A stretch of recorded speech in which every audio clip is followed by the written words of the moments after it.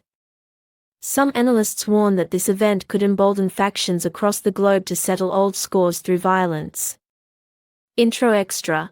Excerpt from a Resistance Intelligence Assessment subject. Repercussions of King Adler's assassination. Date: February 13, 2045. Classification. Urgent key observations.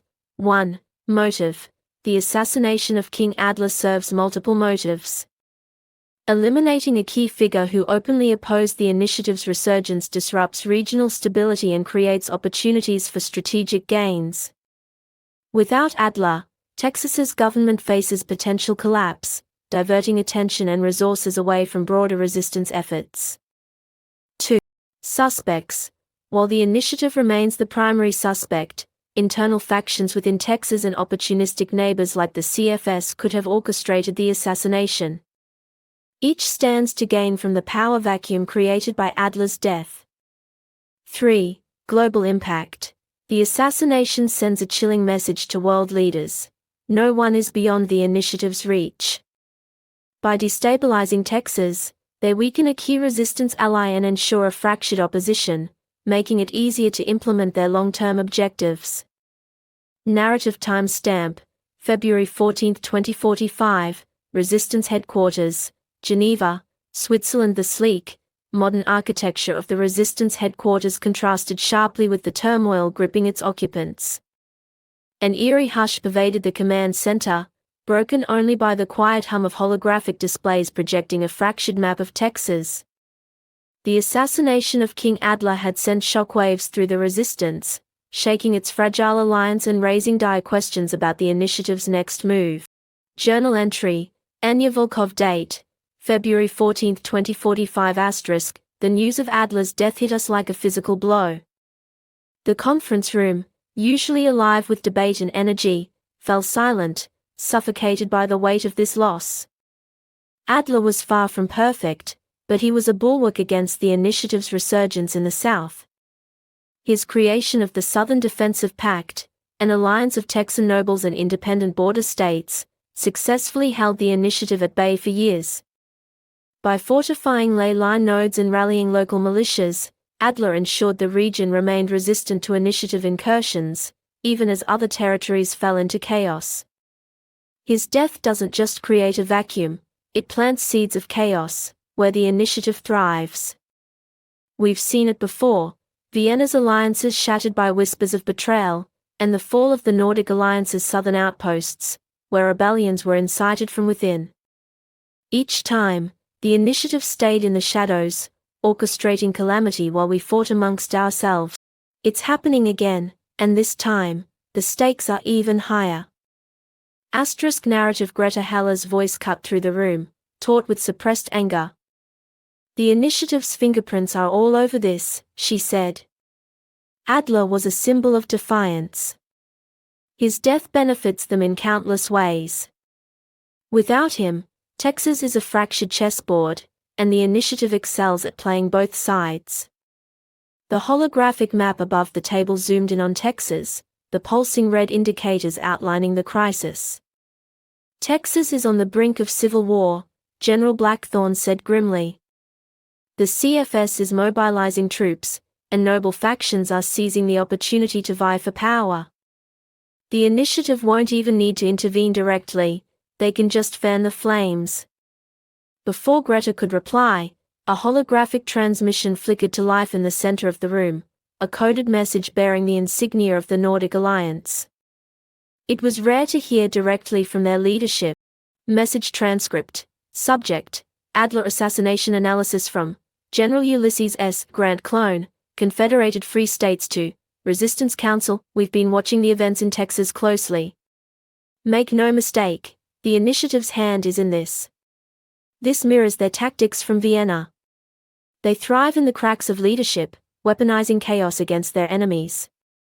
Texas's ley lines are critical not just to energy flow but as choke points for continental stability. If you hesitate, you will lose Texas, and more. The transmission ended abruptly, leaving the room silent once more. Klaus Heller, his face shadowed by past failures, cleared his throat.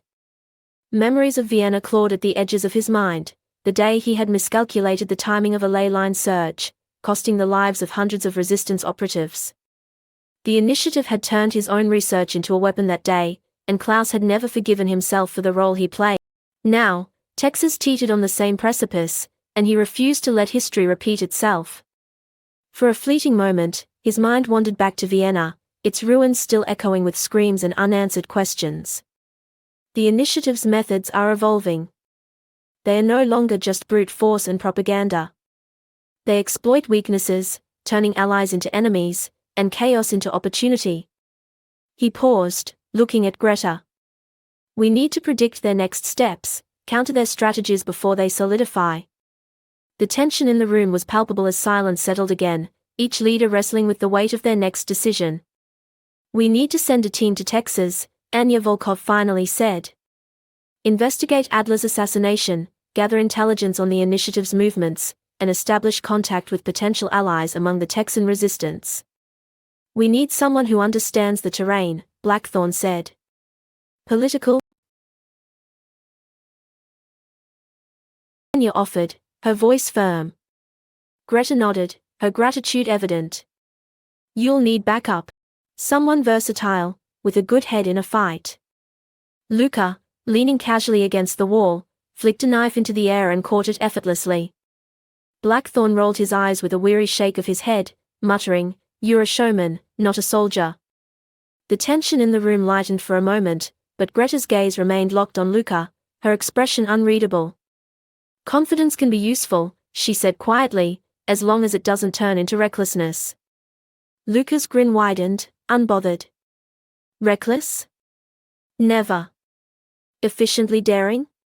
Always. Sounds like my kind of job. Blackthorne sighed, his tone dry. Just try not to turn the mission into your personal stage. Greta allowed herself a faint smile. At least we know you won't fumble when it counts. Outro extra. Excerpt from a Resistance Strategy Memo. Subject: Operation Lone Star. Mission Objectives. Date: February 15, 2045. Classification: Top Secret Objective: Destabilize the Republic of Texas, prevent the collapse of its government, and counter the initiative's influence in the region. Secondary Objectives: 1. Investigate the assassination of King William Adler, gather evidence of initiative involvement, and expose their actions to the world. 2. Assess the strength and allegiances of various factions within Texas, including the noble houses, the Texan military, and potential resistance cells. 3. Establish communication channels with the Texan resistance and offer support, including intelligence sharing, tactical training, and logistical assistance. 4. Identify and secure vital ley-line nodes within Texas to prevent them from falling into the hands of the initiative or other hostile factions. 5. Prevent the escalation of conflict between Texas and the CFS, seeking opportunities for diplomacy and de-escalation. Personnel: Anya Volkov, Team Leader, expertise in intelligence gathering, diplomacy, and political analysis. Luca, Field Operative, expertise in combat, infiltration, and technical skills. Additional support personnel to be assigned as needed. Outro quote: The world breaks everyone, and afterward, some are strong at the broken places. Ernest Hemingway. Chapter 14. The Reckoning. Opening quote: The ghosts of the past are restless. They hunger for vengeance, for a reckoning with those who dared to defy their will.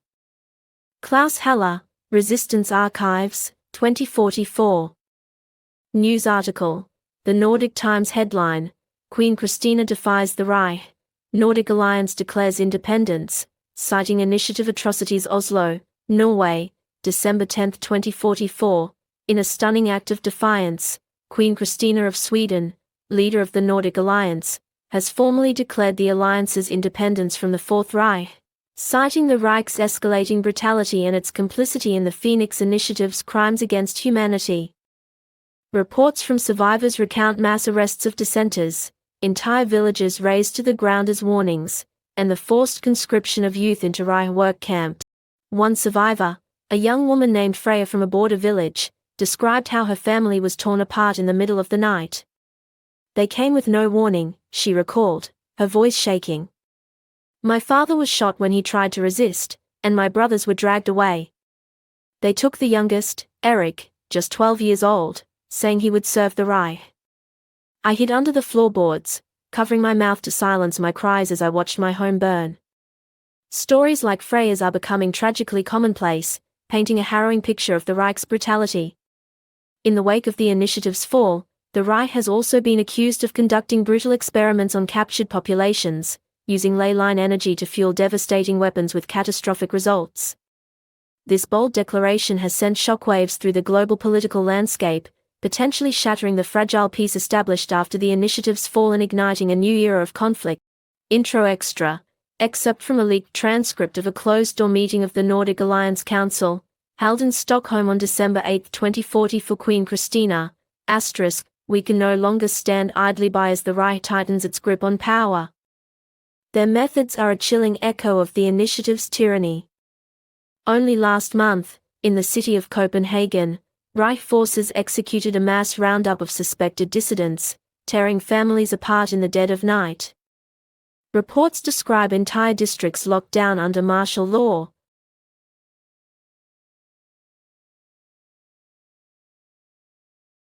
In Gothenburg, a prominent local leader, Erik Nyquist, was dragged from his home and executed in the city square, his final words defiantly proclaiming the alliance's right to independence.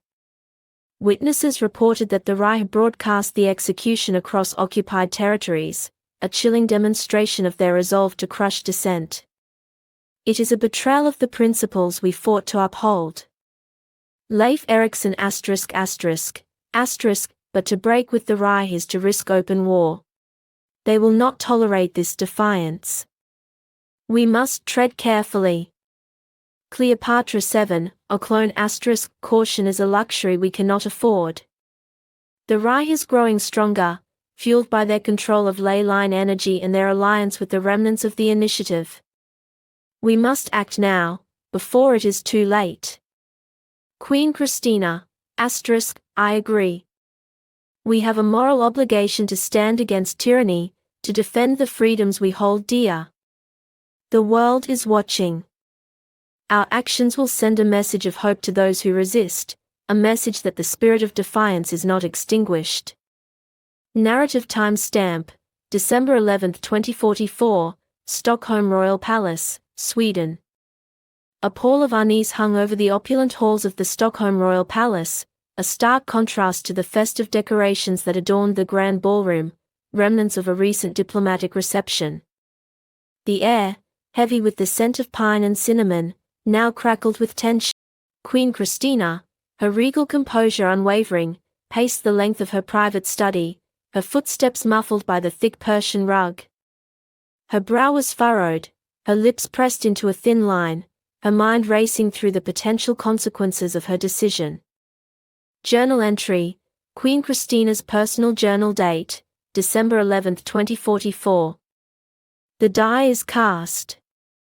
My declaration of independence has reverberated across the world, a challenge hurled at the heart of the Reich. The responses are already pouring in, condemnation from those who fear the Reich's wrath, cautious support from those who dare to dream of a world free from their control. The weight of responsibility is immense. I have placed my people, my nation, on a path fraught with danger. But to remain silent, to acquiesce to the Reich's demands, would be a betrayal of everything I hold dear. The ghosts of my ancestors, those who fought for freedom, for self-determination, whisper their approval. I feel their strength coursing through my veins, steeling my resolve. I am the queen of a people who will not be subjugated. We will fight for our freedom, for our right to chart our own destiny. And if we fall, we will fall fighting, a beacon of defiance for all who yearn for a world free from the shackles of tyranny. Narrative. A knock on the door interrupted her thoughts. Enter, she commanded, her voice firm, her gaze fixed on the heavy oak door. Greta Heller, her youthful face etched with a weariness that belied her years, stepped into the room. Her presence, though unassuming, radiated a quiet strength, a steely determination that had made her a legend within the resistance. "Your Majesty," Greta greeted, her voice respectful but tinged with concern. "I've received word from our contacts in Berlin. The Reich is mobilizing. Their response will be swift and brutal." Queen Christina nodded grimly, though the mask of resolve faltered for a fleeting moment. The weight of her decision pressed against her like a millstone. "Is this the legacy I leave?" she thought. She had sent her people to stand on the precipice of war, and with that came sleepless nights and endless doubt. The memory of Copenhagen, families torn apart, the screams of children echoing in the dark, gnawed at her resolve. She had been there, disguised among the fleeing crowds, her royal cloak replaced by a tattered shawl to shield her identity. She had witnessed the horror firsthand, mothers dragged from their homes, fathers executed in the streets, and children clutching at empty air where their families had been. The shadows of that night haunted her dreams, their faces etched into her mind as a reminder of what was at stake. If the Reich brought their full wrath upon her people, would history remember her as a liberator or a fool who invited ruin? If the Reich brought their full wrath upon her people, would history remember her as a liberator or a fool who invited ruin? She straightened her spine, brushing the thought away. There was no room for doubt. But we will not cower. We will meet their aggression with the same courage and resolve that brought down the initiative. The Nordic alliance will not be another domino to fall. Outro Extra, excerpt from a Resistance Intelligence report, dated December 12, 2044. Subject: Reich response to Nordic Alliance Declaration of Independence classification, highly sensitive analysis. The Reich's response to the Nordic Alliance's Declaration of Independence is expected to be swift and multifaceted. Initial assessments indicate the following. 1. Military mobilization.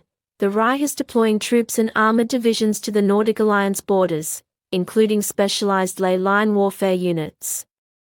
These units, equipped with experimental ley-line disruptors, can destabilize energy nodes, causing localized power failures and seismic disturbances. In the Battle of Zurich 2 years prior, similar units decimated resistance forces by weaponizing the ley lines, triggering energy surges that destroyed entire city blocks.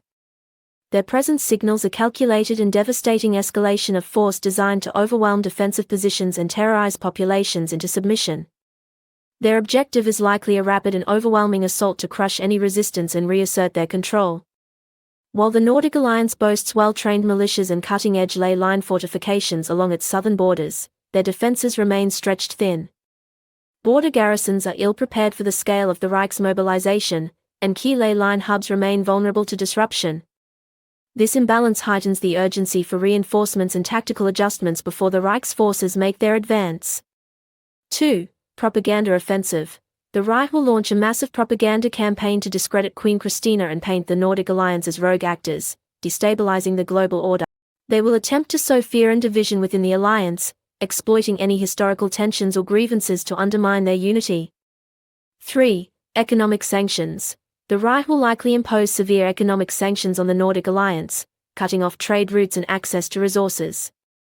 They will attempt to cripple their economy and force them into submission through financial pressure. Recommendations. 1. Strengthen defenses. The Nordic Alliance must prioritize the fortification of their borders and the mobilization of their armed forces. They should leverage their expertise in ley-line technology to develop defensive systems and countermeasures to the Reich's ley-line warfare capabilities. 2. Counter-propaganda efforts. The Nordic Alliance must actively counter the Reich's propaganda campaign with their own messaging, emphasizing the Reich's tyranny and their own commitment to freedom and self-determination. They should target their message to both domestic audiences and the international community, seeking support and solidarity. 3. Seek alliances. The Nordic Alliance should actively seek alliances with other factions opposed to the Reich, including the Resistance, Free Spain, and potentially even dissident elements within the Reich itself. The Resistance, already experienced in countering the Reich's ley-line warfare, could provide critical intelligence and logistical support, while Free Spain, having successfully resisted the Reich's expansion in Iberia, brings both military expertise and a growing network of allies sympathetic to the cause. Reaching out to these factions could provide the Nordic alliance with immediate reinforcements and valuable insight into the Reich's weaknesses. A formal envoy to the resistance leadership in Geneva should be dispatched immediately to secure their support, while simultaneous overtures to free Spain could be arranged through diplomatic channels in Madrid. These initial steps would demonstrate the alliance's resolve and rally critical allies before the Reich's mobilization is complete. A unified front is essential to counter the Reich's growing power. Outro quote. The world is a crucible, and we are the metal being tested. The fires of tyranny rage around us, but it is in the heart of the furnace, where the flames burn hottest, that we are forged into something stronger, something unbreakable. Queen Christina, Address to the Nordic Alliance, December 12, 2044. Chapter